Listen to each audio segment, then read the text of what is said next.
তিপ্রামথার প্রথম পর্বের শেষে দ্বিতীয় পর্বের শুরুয়াতেই কিন্তু সবথেকে বড় কেলেঙ্কারি ত্রিপুরার ইতিহাসে এটা কিন্তু ঘটে গেল এবং এটাকে তিপ্রামথা প্রশাসন কোনোভাবেই এটা এড়িয়ে যেতে পারেন না। এডিসি প্রশাসন চুপি চুপি 120,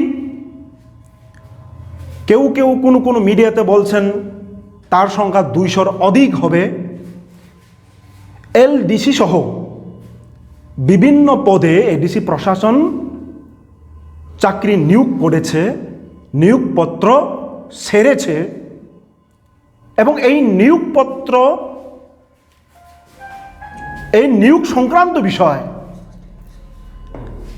রাজ্যের কাক পক্ষেও টের পায়নি।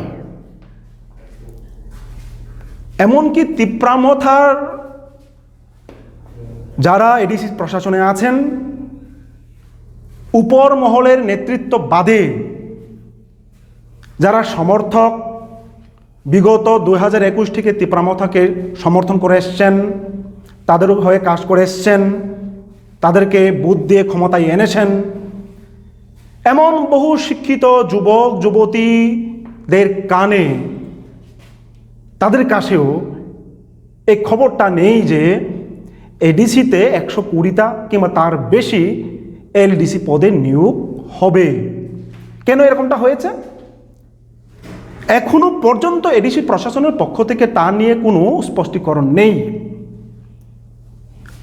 আমরা শুনতে পেয়েছি, দেখতে পেয়েছি এই নিয়োগ প্রক্রিয়া করার সময় কোনো বিজ্ঞপ্তি জারি করা হয়নি, কোনো অ্যাডভার্টাইজমেন্ট দেওয়া হয়নি, কোনো ইন্টারভিউ সাক্ষাৎকারের কোনো নেওয়া হয়নি। তাহলে স্বাভাবিকভাবে প্রশ্ন এসে দাঁড়ায়, সরকারি পদে নিয়োগ করার ক্ষেত্রে কিভাবে একটা প্রশাসন, একটা সরকার কোনো বিজ্ঞপ্তি ছাড়া, কোনো ইন্টারভিউ ছাড়া সেটাকে নিয়োগ নিতে পারে? এই প্রশ্নটা রাজ্যের সমস্ত অংশের মানুষ করছে। আমরা টিওয়াইএফ এবং টিএসইউ এখান থেকে আপনাদের মাধ্যমে রাজ্যের জনগণের কাছেও এই আবেদন রাখতে চাই, তিপ্রামথা প্রশাসন যে কাজটা করলো, যে নিয়োগটা করলো, যদি এই রকমটা হয়ে থাকে, এই অভিযোগটা যদি অসত্য হয়ে থাকে, তাহলে তড়িঘড়ি করে সাংবাদিক বৈঠক করে এ নিয়ে একটা বিস্তারিত তথ্য তুলে ধরুক। আমরা কিছু তথ্য পেয়েছি আমাদের হাতে যে এডিসির, এমডিসির ছেলে, মেয়ে, তার আত্মীয় স্বজন, এডিসির সাব জোনালের স্ত্রী, কোনো সাব জোনালের ভাইয়ের স্ত্রী, ভাই, তাদের আত্মীয় স্বজন, এবং তার থেকেও বড় অভিযোগ এডিসি প্রশাসনে কিছু অফিসার তাদের ঘরের ছেলে মেয়েদের চাকরি হয়েছে, কিন্তু তিপ্রামথার সাধারণ কর্মী যারা তিপ্রামথার হয়ে কাজ করেছে তাদের ঘরে চাকরি যায়নি। এমনও অভিযোগ উঠে আসছে এডিসি নির্বাচনের পূর্বেই এর নাকি প্রক্রিয়াটা চলমান ছিল, সেটা মিডিয়াতে আসেনি, জনসমক্ষে আসেনি, কিন্তু এখন আসতে শুরু করেছে। কি এই নিয়োগ নেওয়ার ক্ষেত্রে যারা নিয়োগপ্রাপ্ত, কোথাও নাকি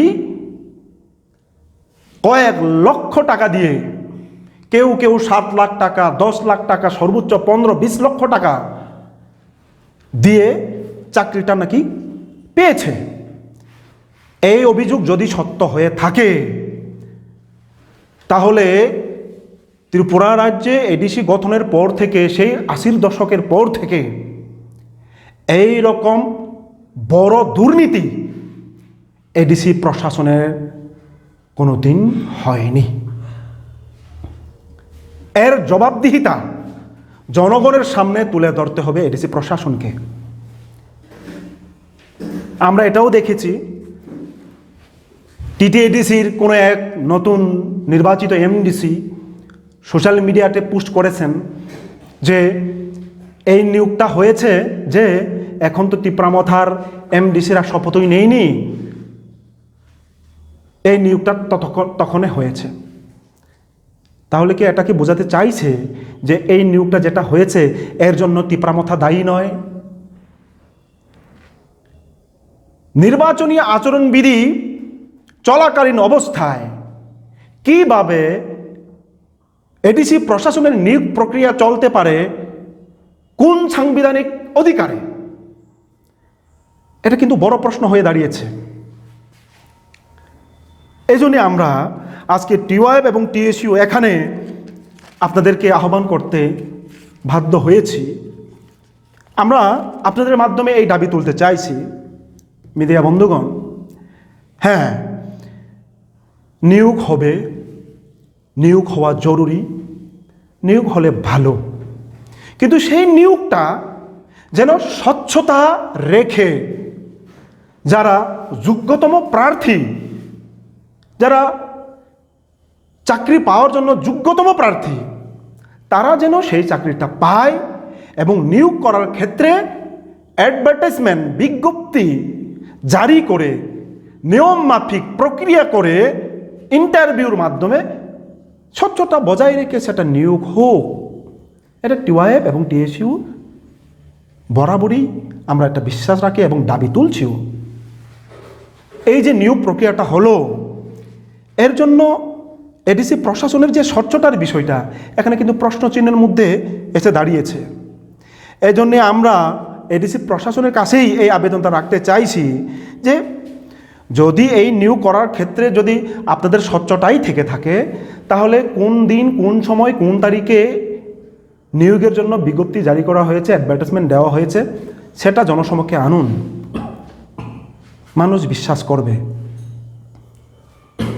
আমরা এও দাবি তুলছি যে যেসব 120 জনকে এখানে নিয়োগ করার কথা বলা হয়েছে কিংবা তারও বেশি সংখ্যা, এখনও কিন্তু রাজ্যবাসী কনফিউশন, কতটুকু সংখ্যা আসলে নির্দিষ্ট। যতজনই হোক, যাদেরকে নিয়োগ দিয়েছেন এই নিয়োগ তালিকাটা জনসমক্ষে আনুক, যাতে রাজ্যের মানুষ পরিষ্কারভাবে জানতে পারে যে এতজনকে, এই জনকে নিয়োগ করা হয়েছে এমন এমন পোস্টে। সেই দাবিও আমরা তুলছি এডিসি প্রশাসনের কাছে। ইতিমধ্যেই যেন এই বিষয়টাকে রাজ্যের সমস্ত অংশের মানুষের সামনে, বিশেষ করে যারা বেকার যুবক যুবতী চাকরির আশায় দীর্ঘদিন ধরে 2018 সালের পর থেকে তারা চাকরির আশায় বিভিন্ন জায়গাতে ইন্টারভিউ দিতে মুখর হয়ে আছেন, ইন্টারভিউ দেওয়ার জন্য প্রস্তুত হয়ে আছেন, কিন্তু চাকরি নিচ্ছে না। সিটে ফুটা যেটুকু নিচ্ছে সেটাও অস্বচ্ছতা যদি থেকে যায়, তাহলে এই রাজ্যের জনগণ, এই রাজ্যের যুবক যুবতী, বিশেষ করে শিক্ষিত অংশের যুবক যুবতী, তারা যাবে কোথায়? আমরা টিওয়াইএফ টিএসইউ তাদের হয়ে এই বক্তব্যটা আপনাদের সামনে তুলে ধরছি।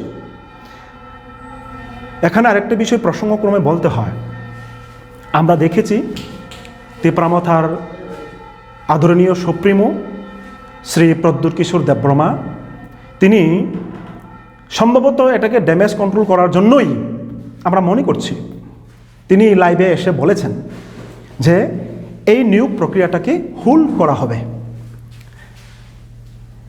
এডিসিতে নাকি কিছু, উনি বলছেন যে কিছু অনিয়ম হতে পারে, এটার জন্য এটাকে হুল করা হবে।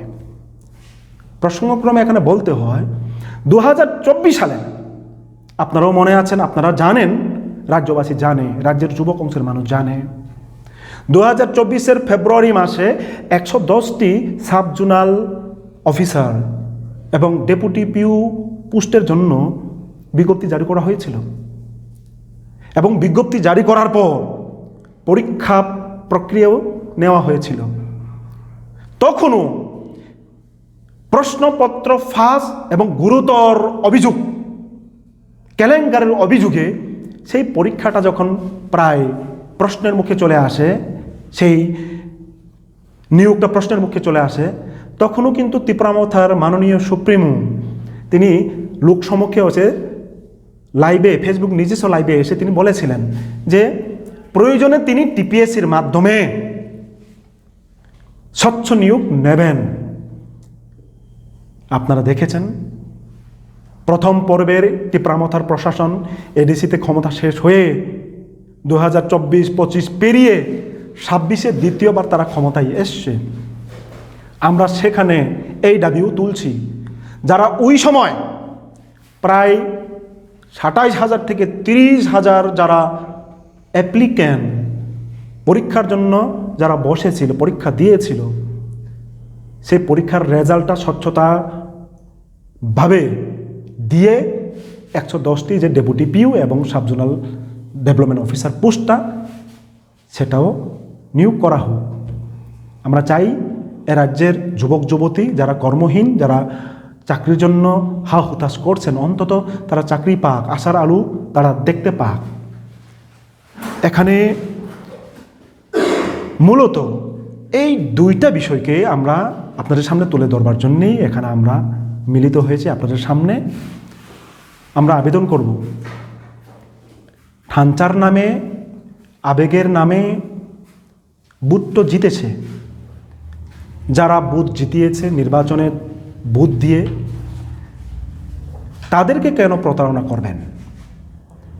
নিশ্চিতভাবে এখানে সেই সব যুবক যুবতীদের সাথে প্রতারণা করা হয়েছে এই নিয়োগ প্রক্রিয়ার অস্বচ্ছতার মাধ্যমে। আমরা এই কথাই বলতে চাই। নমস্কার। আজকে শপথ গ্রহণ দিনে যে বিজেপির 4 জন যে এমডিসি তারা শপথ গ্রহণ করলো না, এমনি কিছু বলবেন? ওরা কি ঠিক করেছে না? বিজেপির এমডিসিরা কেন শপথ নিল না সেই বিষয়ে আমরা কি বলবো, সেটা বিজেপির অন্দরমহলের নেতৃত্বের বিষয়, তারা বলতে পারবে।